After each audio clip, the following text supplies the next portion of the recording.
Jean chapitre 6, versets 53 à 55.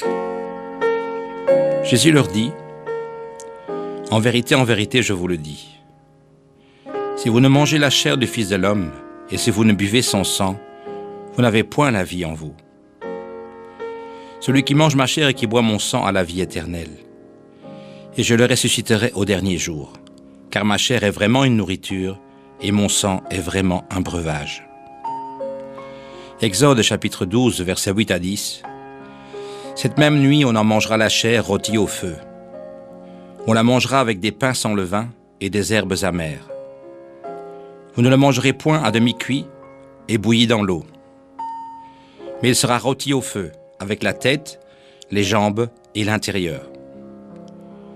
Vous n'en laisserez rien jusqu'au matin, et s'il en reste quelque chose le matin, vous le brûlerez au feu.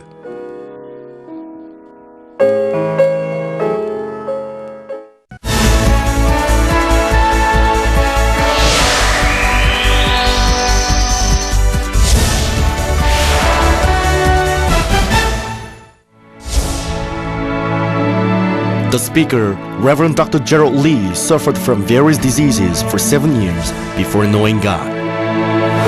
One day, he met God and was totally healed of all his diseases at once. Afterwards, he lived only according to the Word of God and was called as a servant of God. In 1982, he started Manmin Church with 13 people, including 4 children in Seoul, South Korea. His church increased year after year in accordance with the guidance of God and was reported as one of the top World 50 churches by the U.S. religious magazine Christian World in February 1993. And it has become a great church with more than 100,000 registered members in 2004. In addition, Reverend Dr. Gerald Lee, as a senior pastor of Manmin Jurang Church, takes the lead in spreading the gospel to the world, obeying the Great Commission of the Lord. Now, Manmin Jurang Church has more than 50 branch churches in major cities of Korea and thousands of branch churches in tens of overseas countries, including Kenya, the US, Canada, Japan, France, India, the Philippines, and Honduras.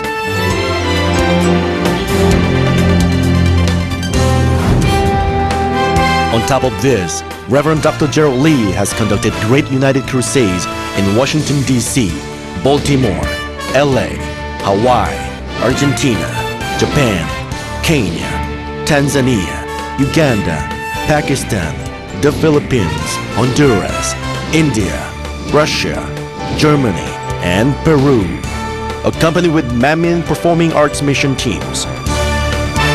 Wherever he held crusades, miracle healing works of God took place so greatly that he has been reported as a worldwide revivalist by many TV broadcasting stations, including CNN, a worldwide news channel.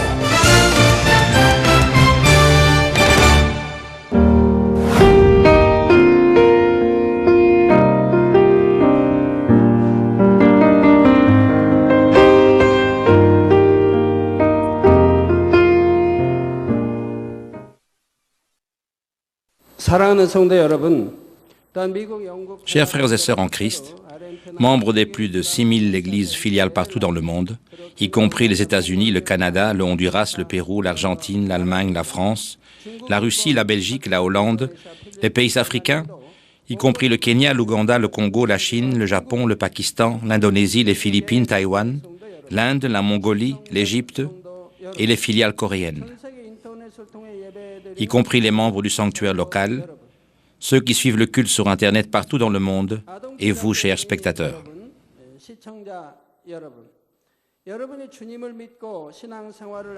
Quel est le but ultime de notre foi dans le Seigneur et le fait de conduire une vie chrétienne?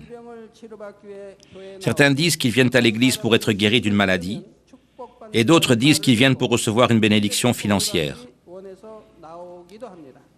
Ils viennent parce qu'ils ont entendu qu'ils recevront des bénédictions s'ils croient dans le Seigneur. Bien sûr, Dieu est tout-puissant et rempli d'amour. C'est pourquoi il guérit des maladies et nous donne également des bénédictions matérielles. Mais le but le plus important pour notre vie chrétienne est de gagner la vie éternelle.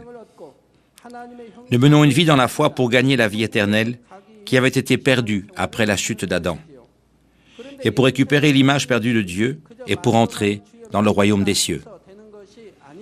Mais nous ne pouvons pas gagner la vie éternelle uniquement en confessant de nos lèvres « Seigneur, je crois », ou simplement en connaissant que Jésus est notre Sauveur. C'est pourquoi, dans la dernière session, je vous ai expliqué, au sujet des situations où vous invoquez le nom du Seigneur et confessez votre foi en lui, mais que malgré tout, vous ne pouvez pas être sauvés.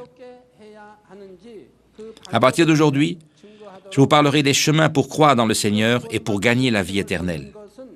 Bien sûr, recevoir le salut et gagner la vie éternelle se fait par la foi. Si nous acceptons Jésus comme notre Sauveur et que nous nous repentons de nos péchés, Dieu nous donne le Saint-Esprit et nous reconnaît comme ses enfants. Et nous sommes nés de nouveau et gagnons la vie éternelle. Mais même physiquement, si un bébé est né, il ne peut pas accomplir la tâche d'un homme. Il doit être soigné, grandir en tant qu'adulte et apprendre la connaissance et la tâche d'un homme. Si le bébé ne mange pas ou ne grandit pas, il ne peut pas vivre une vie normale et finalement, il mourra. C'est pareil en esprit. Même si nous sommes nés de nouveau, en acceptant le Seigneur, cela ne signifie pas que nous ayons complètement la vie éternelle. Nous devons manger et boire de la nourriture spirituelle et grandir dans notre foi vers la stature parfaite de Christ. Alors, quelle est la nourriture nécessaire pour la croissance de notre esprit? Le passage d'aujourd'hui en Jean, chapitre 6, verset 53 dit « Jésus leur dit en vérité, je vous le dis, si vous ne mangez la chair du Fils de l'homme et si vous ne buvez son sang, vous n'avez point la vie en vous-même. »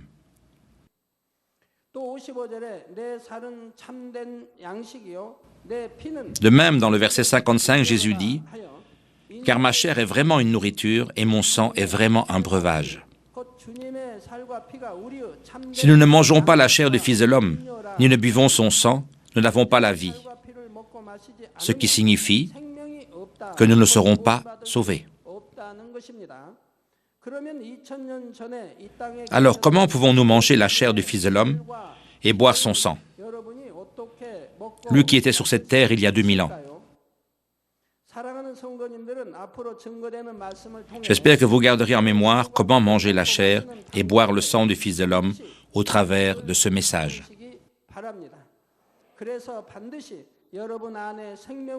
Je prie dans le nom du Seigneur que vous aurez la vie en vous, de sorte que vous entriez dans le royaume éternel des cieux avec le Seigneur au dernier jour.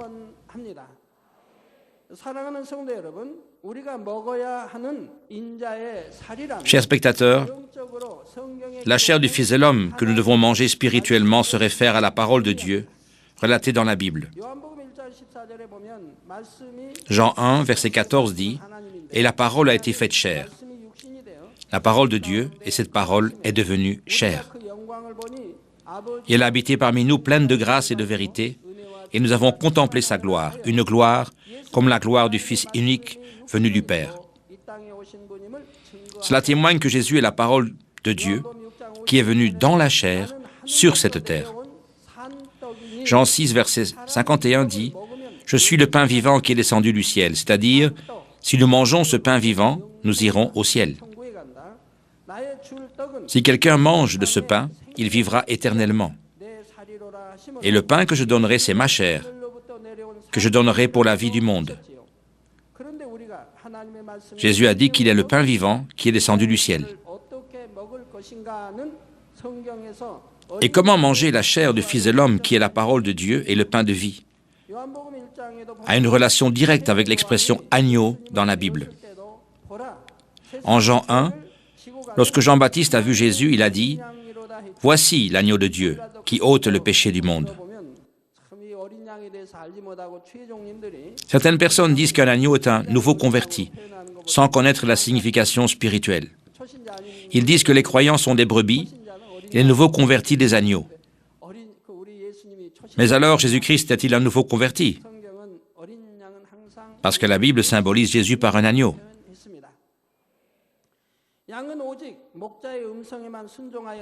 Un agneau écoute uniquement la voix de son berger. Il est doux, ne donne que du profit à l'homme. Il n'y a rien à jeter. On peut utiliser leur toison, la peau, la viande et tout. Ils n'obéissent en plus qu'au berger. Jésus aussi n'a obéi qu'à la volonté du Père, est devenu un sacrifice expiatoire comme un doux agneau. Il n'a donné que de bonnes choses aux hommes.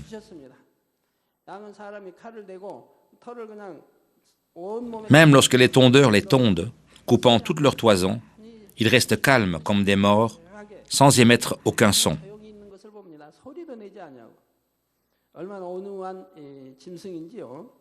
C'est un animal qui est tellement docile. Spécialement, l'agneau d'un an sans défaut est, en comparaison avec l'homme, à la plus belle année de sa jeunesse. Il est pur, étant donné qu'il n'a pas encore été sailli. Spirituellement, il symbolise Jésus, qui est sans tache ni blâme. En Exode chapitre 12, Dieu ordonne au peuple d'Israël de manger un agneau mâle d'un an sans défaut. C'était quand l'Égypte était affligée par la plaie de la mort de tous les nouveau-nés. Lorsqu'ils ont tué un agneau et mis son sang sur les portes et les linteaux des portes, Dieu a épargné les maisons des Israélites de la plaie. Les messagers de la mort ont passé leur maison. Mais lorsque l'agneau est mangé, il ne peut être mangé comme il le voulait. Il y a une manière que Dieu nous a enseignée. Le passage d'aujourd'hui en Exode 12, versets 8 à 10 dit « Cette même nuit, on en mangera la chair, rôtie au feu. On la mangera avec des pains sans levain et des herbes amères. Vous ne le mangerez point à demi-cuit, ni bouilli dans l'eau. Mais il sera rôti au feu, avec la tête, les jambes et l'intérieur. Vous n'en laisserez rien jusqu'au matin, et s'il en reste quelque chose le matin, vous le brûlerez au feu. » Ceci est directement en relation avec le chemin du salut. C'est pourquoi je vous prie de vous rappeler cela et de comprendre la signification de chaque parole. La raison pour laquelle il leur est dit en détail la manière de manger l'agneau est parce que cela renferme une leçon spirituelle qui est en relation étroite avec nos vies. C'est la voie pour manger la chair du Fils de l'homme et pour garder la parole de Dieu dans notre cœur. Ainsi, à partir de maintenant, regardons la signification et comment manger l'agneau pas à pas. D'abord, nous devons rôtir l'agneau sur le feu et nous ne devons pas le manger cru ni bouilli dans l'eau. Je vous prie de ne pas vous méprendre et de penser que vous ne devez pas manger toute la viande crue ou bouillie dans l'eau. Ici, feu se réfère spirituellement au feu du Saint-Esprit. Cela signifie que nous devons comprendre la parole de Dieu et la garder dans notre cœur par l'inspiration du Saint-Esprit. De plus, pour brûler du feu du Saint-Esprit, nous devons prier avec ferveur. 2 Pierre, chapitre 1, versets 20 et 21 dit « Sachant tout d'abord vous-même qu'aucune prophétie de l'Écriture ne peut être l'objet d'interprétations particulières, car ce n'est pas par une volonté d'homme qu'une prophétie a jamais été apportée, mais c'est poussé par le Saint-Esprit que des hommes ont parlé de la part de Dieu. » 2 Pierre, chapitre 3, verset 16 dit aussi « C'est ce qu'il fait dans toutes ses lettres, où il parle de ces choses, dans lesquelles il y a des points difficiles à comprendre, dont les personnes ignorantes et mal affermies tordent le sens, comme celui des autres Écritures, et cela pour leur propre ruine. » La parole de Dieu ne peut pas être interprétée par la connaissance humaine et par nos propres pensées. Le Saint-Esprit lui-même doit l'interpréter pour nous par son inspiration. C'est pour cela que j'ai prié pendant tant d'années dans les montagnes. J'ai toujours prié et jeûné, et j'ai donné des messages que Dieu m'avait expliqués. Ainsi, je ne délivre jamais les mêmes messages. Je peux toujours vous délivrer des sermons différents. Il y a un nombre illimité de sermons à vous délivrer. Pourquoi? Il y a de nombreuses paroles de Dieu que j'ai reçues dans la prière. Je ne peux pas tout vous donner, même jusqu'à ce que le Seigneur revienne.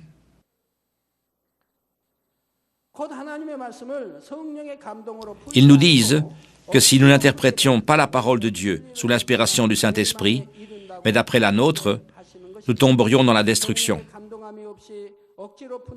Dans le message d'aujourd'hui, interpréter la Bible par nous-mêmes, sans l'inspiration du Saint-Esprit, représente manger l'agneau cru ou bouilli dans l'eau. Manger la parole de Dieu crue signifie l'interpréter littéralement, sans considérer la signification spirituelle contenue dans la parole. Si vous mangez une viande crue, elle sera difficile à digérer et vous aurez probablement mal à l'estomac. De même, si vous mangez la parole de Dieu crue, vous pouvez venir avec une interprétation mauvaise par rapport à ce qui est prévu. Laissez-moi vous donner certains exemples de manger l'agneau cru. Matthieu 6, verset 6 dit « Mais quand tu pries, entre dans ta chambre, ferme ta porte et prie ton Dieu, qui est là dans le lieu secret, et ton Père qui voit dans le secret te le rendra. » Lorsque j'étais au séminaire, j'ai entendu qu'il y avait des églises comme cela. Ils croient la parole de Dieu littéralement. Ainsi, les femmes devraient se taire à l'église. Dans ces églises, les femmes ne pouvaient pas parler comme le dit la Bible. De même, lorsque les maris reçoivent leur salaire, ils ne les donnent pas à leurs femmes. Pourquoi? Parce que la femme doit rester silencieuse. Elle n'a pas le droit. Ainsi, les maris dépensent leur salaire. Les femmes ne peuvent donner aucune offrande parce qu'elles n'ont pas d'argent. Si vous interprétez cela littéralement lorsque vous priez, vous devez avoir une chambre secrète, y entrer et prier là, si vous voulez obéir à la parole de Dieu. Ainsi, si vous n'avez pas de chambre secrète, vous devez en faire une et y prier. Mais nulle part dans la Bible, il est dit que les patriarches de la foi ont prié dans des chambres secrètes. Jésus n'a pas prié dans une chambre secrète, mais sur une montagne ou dans des endroits désolés. Les apôtres ont prié au temple et certains d'entre eux ont prié sur une terrasse ou sur une plage.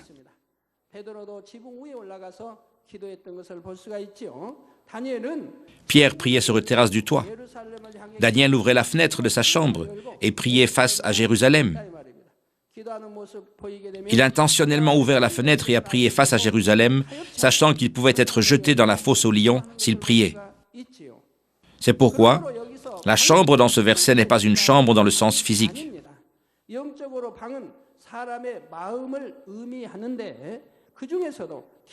Spirituellement, chambre symbolise le cœur de l'homme. Ainsi, en nous disant d'entrer dans la chambre secrète et d'y prier, Jésus nous dit de communiquer avec Dieu avec la profondeur de notre cœur. Si vous entrez dans une chambre secrète, vous serez isolé de l'extérieur. De la même manière, lorsque nous prions, nous ne devons pas être hypocrites en nous montrant aux autres, mais nous devons communiquer avec Dieu, avec notre cœur de vérité, sans avoir des pensées futiles, ni utiliser une répétition qui est vide de sens. Si vous accomplissez un travail dur toute la journée et venez le soir à l'église pour prier, vous pourriez être un peu fatigué ou somnolent. Vous ne pouvez pas surmonter votre chair, mais je vous prie de m'écouter attentivement.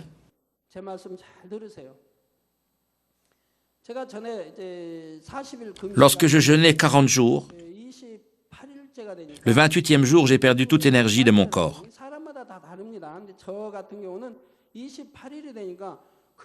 Mais c'est différent de personne à personne. Dans mon cas, j'ai perdu toute énergie le 28e jour. Je n'avais plus que la peau et les os. J'ai prié 3 fois par jour. C'était en décembre et janvier, et la température est descendue à moins 16 et 17 degrés Celsius. Je priais à la montagne de prière, Oransi, et parfois cela descendrait encore plus bas. La nuit, j'allais dans des cellules de prière. Je n'avais aucune force dans mes jambes. Je devais monter une petite colline. Les cellules de prière étaient dans le nord en ce temps-là.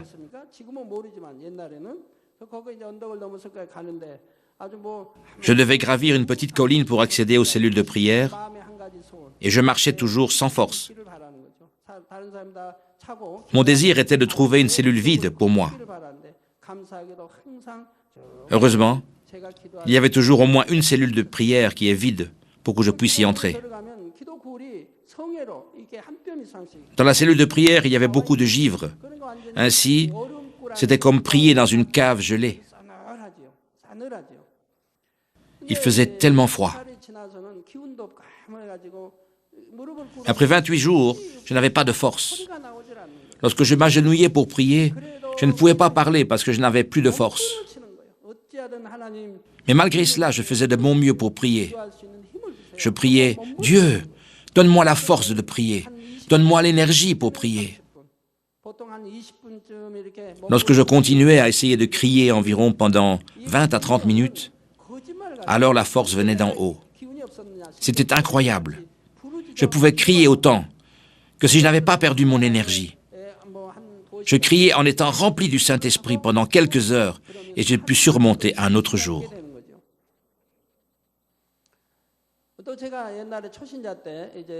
Je travaillais sur un site de construction lorsque j'étais de nouveau converti. En ce temps-là, je priais toujours le soir, dès que j'avais le temps. Dans mes jours de séminaire, j'ai offert 40, 100 et même 200 veillées de prière.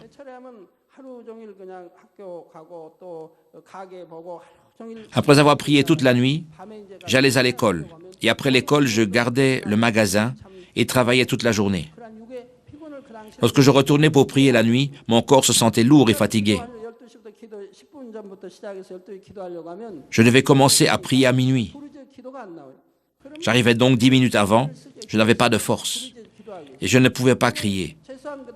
Alors j'essayais de nouveau. J'essayais de crier dans la prière. J'essayais de crier pendant 20 à 30 minutes. Et alors, à nouveau, la force venait d'en haut.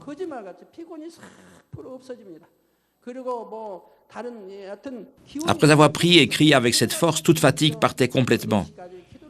Je recevais une force nouvelle. Et ainsi, je continuais à prier jusqu'à 4 heures du matin. Alors, je ne me sentais pas fatigué, malgré que je n'eusse pas dormi. Mais je dormais quelques heures et me réveillais avant 7 heures. Je prenais mon déjeuner et j'allais au séminaire. Ainsi, malgré que je sois tellement fatigué, que je n'avais pas du tout de force, ce n'est que si j'essayais de crier à Dieu en prière que je recevais la force donnée par Dieu et que je pouvais prier. Après 20 ou 30 minutes. Bien sûr, normalement, je ne devais pas combattre ainsi. Je prierais simplement en étant rempli du Saint-Esprit et immédiatement je commence à prier. C'était le cas lorsque je jeûnais 40 jours et quand j'étais très fatigué. Nous devrions communiquer avec Dieu, avec notre cœur de vérité, sans avoir de pensées futiles, ni utiliser de répétitions qui sont dénuées de sens. Un autre exemple se trouve en 1 Corinthiens 14, verset 34-35, qui dit que les femmes se taisent dans les assemblées car il ne leur est pas permis d'y parler, mais qu'elles soient soumises, selon que le dit aussi la loi. Si elles veulent s'instruire sur quelque chose, qu'elles interrogent leur mari à la maison, car il est malséant à une femme de parler dans l'église. Si vous le comprenez littéralement, c'est un grand problème pour les femmes. Les femmes doivent rester silencieuses à l'église et elles ne peuvent donc pas élever la voix pour prier ou chanter des louanges. Alors elles ne seront jamais capables d'accomplir aucune tâche où elles doivent se tenir devant les membres et parler. Certaines églises interprètent cela littéralement et ont fait une tradition pour les anciens de limiter les activités des femmes dans l'église. Ils ne peuvent même pas imaginer une femme qui préside un culte à l'autel ou qui prêche à l'autel. Mais de nos jours, il y a de nombreuses femmes pasteurs et ces lois sont abolies. Mais en ce temps-là, si une femme présidait un culte à l'autel, il disait que c'était hérétique. En Égypte, les femmes ne peuvent pas se tenir sur l'estrade. Aucune femme n'est directrice de louange, ni ne préside un culte. C'est leur loi au Moyen-Orient. Les femmes sont négligées et sont supposées obéir aux hommes là-bas. Ainsi, certaines églises font des traditions des anciens. Mais dans la Bible, nous voyons que parfois une femme comme Déborah a été nommée juge pour le peuple. Dieu a nommé des femmes parce que leur foi était plus grande que celle des hommes. Elle leur a laissé sauver son peuple. Il y avait aussi les prophétesses qui ont délivré des messages de Dieu au peuple.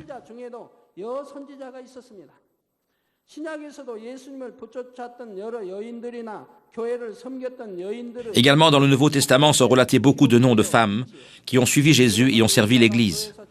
C'est pourquoi dire qu'une femme doit rester silencieuse à l'Église ne se réfère pas à la femme physique croyante qui vit selon la parole de Dieu. Cela se réfère en fait à ces croyants qui sont à l'Église, mais qui ne vivent pas encore selon la vérité. Et cela peu importe leur sexe.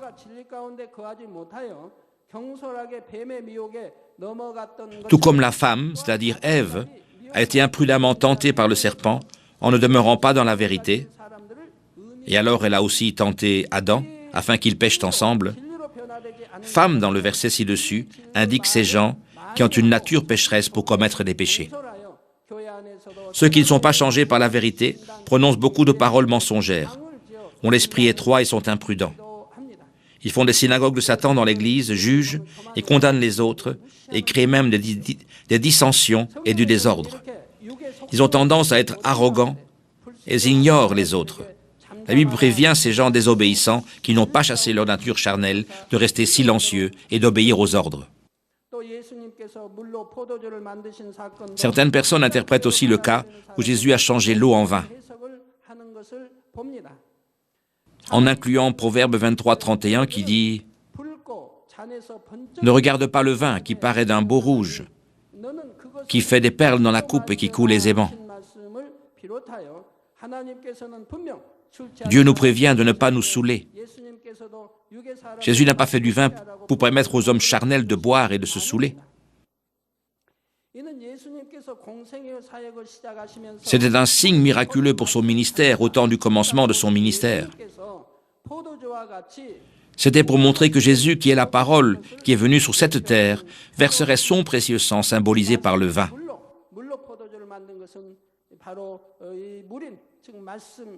Changer de l'eau en vin symbolise que la parole, qui est symbolisée par l'eau, serait crucifiée et verserait son sang pour pardonner nos péchés.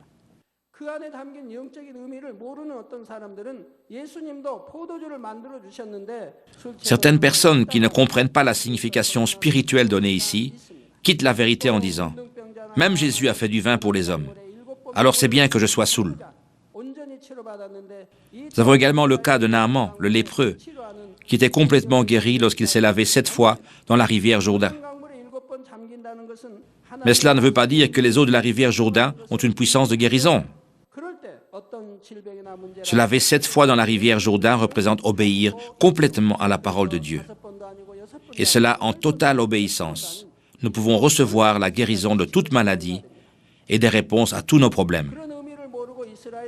C'est pourquoi Dieu a utilisé le chiffre 7, et non pas 5, 6, 8 ou 12. Sans connaître cette signification, même si vous allez à la rivière Jourdain et que vous vous lavez, vous ne pouvez pas être guéri d'aucune maladie. J'ai été à de nombreuses reprises à la rivière Jourdain, mais je n'ai jamais vu ni entendu que quelqu'un se lavait là-bas. Ainsi, vous pouvez voir qu'en interprétant littéralement la parole de Dieu, sans en comprendre la signification spirituelle, c'est cela manger la parole de Dieu crue. Ensuite, que signifie ne pas manger bouilli dans l'eau? Cela signifie que nous ne devons pas ajouter quelque chose mondaine lorsque nous agissons avec la parole de Dieu. Il y a certaines personnes qui essaient de comprendre la parole de Dieu en y mélangeant d'autres théories, et d'autres qui prêchent la parole au moyen de pensées et de théories humaines. Ils disent qu'ils prêchent la parole de Dieu, mais le contenu de leur sermon est rempli d'histoires de politique, de valeurs sociales et d'autres choses charnelles. Certains autres prêchent aussi la parole de Dieu dans le contexte de la connaissance de ce monde, en disant « un tel ou un tel grand homme a dit ceci, et un fameux philosophe a un jour dit cela ». Lorsque nous ajoutons la parole d'un homme dans un sermon, ce n'est qu'un complément à la parole de Dieu pour soutenir le sermon. Mais si vous dites que ce quelqu'un a dit la réelle vérité, vous réalisez que toute la vérité se trouve déjà dans les 66 livres de la Bible. Vous devriez donc dire que la parole de Dieu dit ceci et cela. Vous ne devez pas dire que quelqu'un a dit cela, alors vous devez l'apprendre. Pourquoi?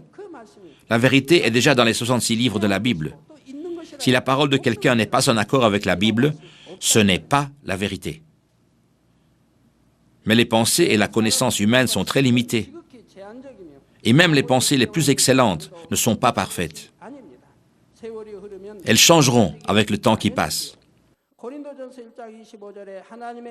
1 Corinthiens 1, verset 25 dit « Car la folie de Dieu est plus sage que les hommes et la faiblesse de Dieu est plus forte que les hommes. » La parole de Dieu est plus excellente que toute connaissance humaine. Seule sa parole est la vraie vérité qui ne change jamais, éternellement. Certaines personnes étudient l'hébreu ou le grec pour discerner la signification de chaque parole de la Bible et gagner cela.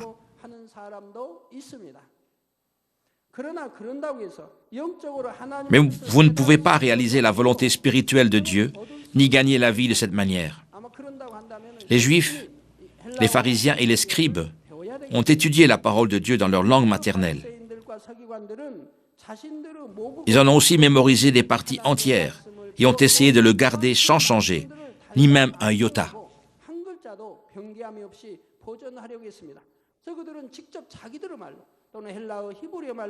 Ils lisent la Bible en hébreu et en grec, qui est leur langue maternelle.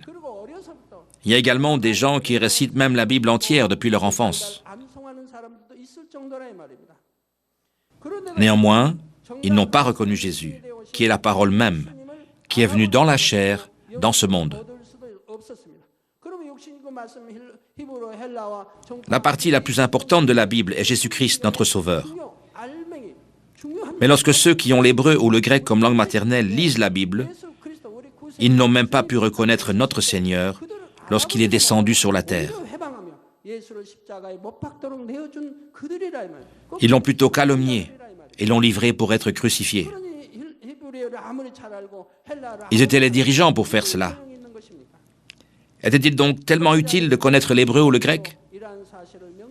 Ils n'ont pas pu gagner la vie éternelle. Lorsque les prédicateurs délivrent les messages, ils doivent garder ce fait en mémoire. La parole qui doit être prêchée à l'autel n'est pas une connaissance, ni une théorie humaine, ni une histoire mondaine. Nous devons prêcher la parole de la Bible interprétée sous l'inspiration du Saint-Esprit. Nous devrions témoigner du Dieu vivant avec confiance. Nous devrions prêcher comment rencontrer le Dieu vivant. Ce qu'est la volonté de Dieu pour les croyants. Comment mener une vie chrétienne pour recevoir le salut et des choses comme cela. Dans ce sens, Dieu nous dit de ne pas manger l'agneau bouilli dans l'eau. Deuxièmement, nous devons manger l'agneau en entier. Dieu nous a dit de le manger rôti sur le feu. Vous venez d'apprendre comment le rôtir sur le feu, non? Ni cru, ni bouilli dans l'eau, et à manger toutes les parties, y compris la tête, les pattes et les entrailles. Si vous le mangez rôti sur le feu, cela signifie que vous adorez en esprit et en vérité. Ceux qui adorent en esprit et en vérité mangent l'agneau, rôti sur le feu, ne pensent pas « Oh, cette partie n'est pas bonne. Oh, pourquoi le prédicateur dit-il cela? Est-ce que ceci n'est pas mieux ?» Si vous pensez quelque chose comme cela, ça signifie que vous ne mangez pas l'agneau rôti sur le feu. Il est aussi dit de ne pas manger cru, ni bouilli dans l'eau, et d'en manger toutes les parties, y compris la tête, les pattes et les entrailles. Cela signifie que nous devons garder toute la parole de Dieu dans notre cœur. Tous les 66 livres de la Bible, de Genèse à Apocalypse. Mais certaines personnes passent simplement les parties difficiles comme Lévitique, ou disent que l'Ancien Testament n'a pas vraiment d'importance, parce qu'il a été écrit avant que le Seigneur ne vienne. D'autres personnes ne croient pas non plus. dans les signes miraculeux et dans les prodiges, malgré qu'ils soient certainement relatés dans la Bible. Si vous laissez de côté les parties qui ne sont pas en accord avec les pensées humaines, tout ce qui reste ne peut pas être vrai. Seule l'éthique et la morale resteront. Lorsque j'étais au séminaire, les professeurs disaient que nous devions être prudents avec le livre de l'Apocalypse et que nous ne ferions mieux de ne pas le lire parce que si nous l'interprétons de mauvaise manière, cela nous nuirait. De plus, que resterait-il si nous excluons les signes et les miracles?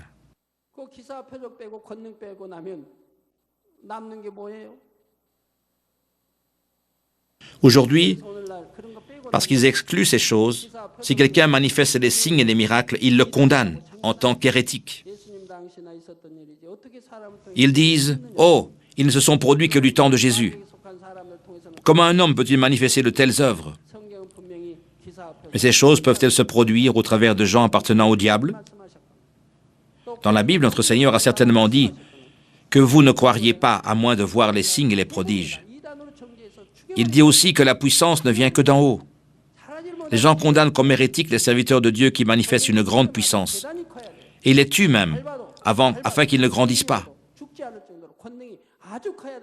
Ainsi, vous devez avoir une grande, grande puissance, de sorte que vous ne mourriez, pas même si les autres essayent de vous piétiner tellement. Si vous n'avez que peu de puissance, les autres ne feront que vous écraser. De même, ils ne veulent pas garder dans leur esprit ce qui est difficile de garder. Ainsi, de cette manière, ils ne peuvent pas gagner la vie éternelle, peu importe combien ils lisent la parole de Dieu. Vous ne devez pas uniquement garder les parties de la parole de Dieu qui sont en accord avec vos pensées, mais la croire dans son entièreté et la garder dans votre cœur. C'est pourquoi Dieu a ordonné aux Israélites de manger tout l'agneau. Troisièmement, nous ne devons pas laisser l'agneau jusqu'au matin. Et tout ce qui reste doit être brûlé. C'est-à-dire, s'ils ne pouvaient pas manger tout de l'agneau avant le matin, ils devaient brûler ce qui reste au feu. Spirituellement, la nuit se réfère à la période de temps où l'ennemi, le diable et Satan ont l'autorité de régner sur ce monde. Comme la nuit se dirige vers les derniers jours, le péché règne plus et les ténèbres deviennent plus épaisses. Alors, lorsque le Seigneur revient en son temps, les ténèbres fuiront, la lumière viendra de sorte qu'il fera jour. En ce temps-là, tout le monde réalisera que toutes les paroles de la Bible sont vraies et la mesure de sanctification et les récompenses de chacun seront clairement révélées. Ils vont clairement réaliser combien il était insensé de se fier à leur propre justice, désir et orgueil.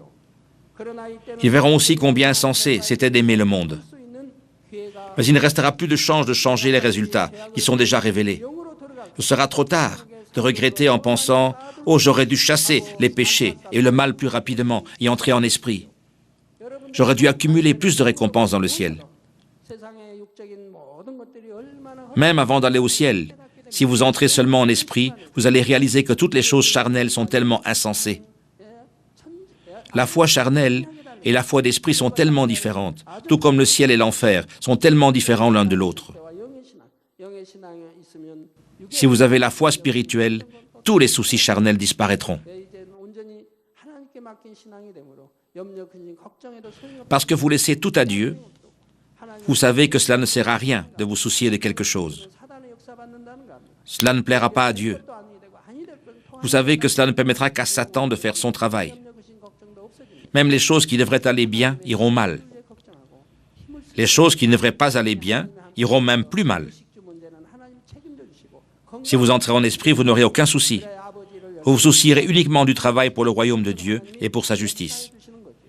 Donc Dieu prendra soin de vos besoins, de votre vie et de votre santé, de sorte que vous allez travailler avec plus de diligence pour le royaume et accumuler des récompenses dans le royaume.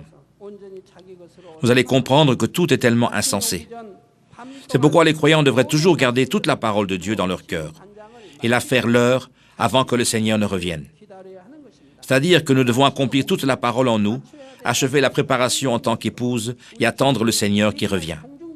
C'est pourquoi vous devez achever les préparatifs avant le matin. La Bible nous dit de garder notre esprit, notre âme et notre corps irrépréhensibles jusqu'à ce que le Seigneur ne revienne.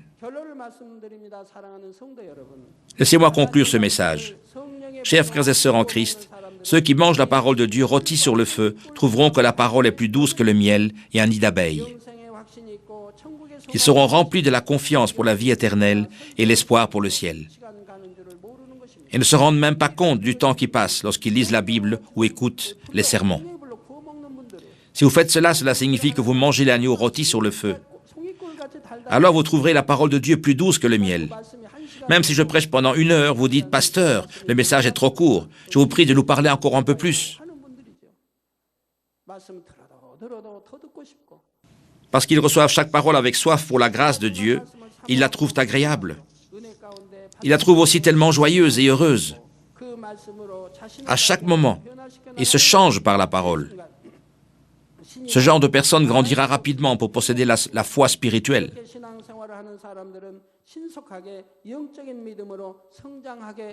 Ils grandiront de la foi d'un nouveau-né vers la foi d'un jeune homme et aussi vers la foi d'un père, c'est-à-dire la mesure de la stature parfaite de Christ. Si vous atteignez la foi d'un père, vous serez non seulement béni et prospère en toutes choses, mais vous réaliserez le cœur et l'amour de Dieu et connaîtrez clairement les secrets du monde spirituel. Seuls ceux qui ont atteint ce niveau-là peuvent comprendre quel en est le goût et combien c'est heureux. Dans la mesure où vous avez fait l'agneau votre qualité de vie deviendra différente, non seulement sur cette terre, mais aussi dans le royaume des cieux. Dans la mesure où vous aurez gardé la parole de Dieu en vous, le lieu de séjour, la gloire attribuée et les récompenses seront différents. Le niveau d'émotion et le bonheur que vous ressentirez pour l'éternité sera aussi différent. J'espère que vous, les membres, vous mangerez l'agneau rôti au feu en entier, comme Dieu l'a ordonné, et que vous garderez rapidement tout en vous avant que le Seigneur ne revienne. De cette manière, puissiez-vous entrer dans l'endroit le plus glorieux et jouir du bonheur que Dieu a préparé pour ses enfants bien-aimés. Je prie ainsi dans le nom du Seigneur.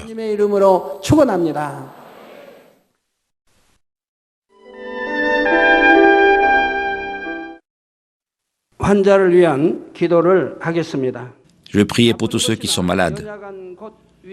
Placez vos mains sur les parties de votre corps qui sont malades. Et si tu es malade partout, tu mets tes mains sur la poitrine. L'œuvre du Dieu Tout-Puissant, qui transcende le temps et l'espace, va vous faire un travail selon votre foi. Peu importe où vous êtes, si vous recevez cette prière par la foi, vous allez expérimenter la puissance de Dieu. Alléluia, Dieu merveilleux d'amour. Mets la main sur tous tes enfants, sur tous les spectateurs de JCN, sur tous ceux qui regardent par Internet ou la télévision. Mets ta main et manifeste tes œuvres au travers du temps et de l'espace sur chaque spectateur, à chaque endroit de la terre. Donne à chacun d'entre eux une foi par laquelle ils puissent croire, que toutes les pensées négatives puissent disparaître, que toutes les épreuves et les souffrances soient brûlées par le feu du Saint-Esprit et qu'ils soient guéris par la puissance de notre Seigneur de leur tête jusqu'aux orteils, que tous les nerfs, tous les organes, tous les muscles soient restaurés, que la plus grande puissance de la création, dans le nom de Jésus-Christ, toi le diable et Satan, je te chasse, je t'ordonne de lâcher les bien-aimés, dans le nom de Jésus-Christ, que toutes les maladies, toutes les infirmités, les maladies endémiques, les maladies héréditaires, les maladies incurables, soient brûlées par le feu du Saint-Esprit. Soyez fortifiés. Que tous les cancers du poumon, les cancers gastriques soient éliminés. Que la leucémie, le cancer, soient brûlés par le feu du Saint-Esprit. Toutes sortes de maladies féminines, l'hypertension, le diabète, l'inflammation, que la polio et la paralysie soient guéris maintenant au nom de Jésus-Christ. Que toutes les migraines, les névroses Que tous les effets secondaires soient éliminés maintenant et que tout soit rendu parfait. Que tout soit brûlé par le feu du Saint-Esprit. L'épilepsie, l'autisme et l'épilepsie, toutes sortes de maladies mentales. Que toute puissance soit chassée dans le nom puissant de Jésus-Christ. Père Dieu, par la plus grande puissance de la création, que tout soit rendu parfait et saint. Que tout ce qui est paralysé soit défait. Que la vue qui est détruite soit maintenant restaurée. Que les aveugles reçoivent la vue. Que les muets commencent à parler. Que ceux qui soient incapables de concevoir puissent maintenant recevoir la conception. Que toutes les parties brûlées du corps soient maintenant restaurées par le feu du Saint-Esprit. Que tous ceux qui sont addicts à la drogue, à la boisson soient maintenant guéris dans le nom de Jésus. Que toutes les ténèbres soient chassées. J'ordonne dans le nom du Seigneur Jésus-Christ, à toi diable et Satan, et toutes les puissances des airs, partez maintenant. Et que tous leurs messagers soient également chassés. Et que toutes les puissances des ténèbres, les esprits impurs, les esprits de déception et de tourment, toutes les puissances de l'injustice soient chassées maintenant dans le nom de Jésus-Christ. Donne-leur la force de chasser leurs péchés, alors que leur âme prospère, qu'ils puissent prospérer dans tous les domaines de leur vie et qu'ils soient en bonne santé. Et Seigneur, donne-leur l'espérance et l'amour pour entendre et croire la bonne nouvelle. Qu'ils soient, Seigneur, épargnés de tous les accidents et de tous les désastres.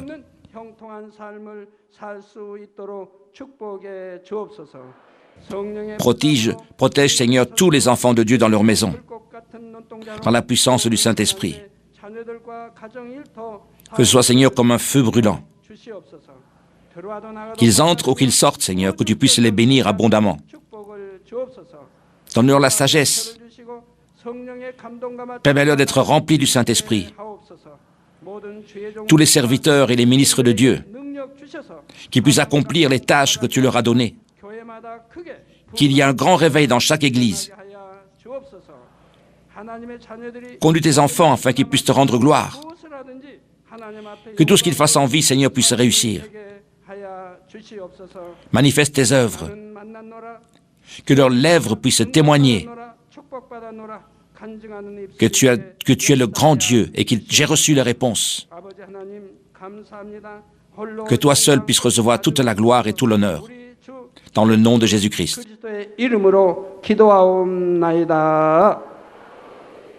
아멘.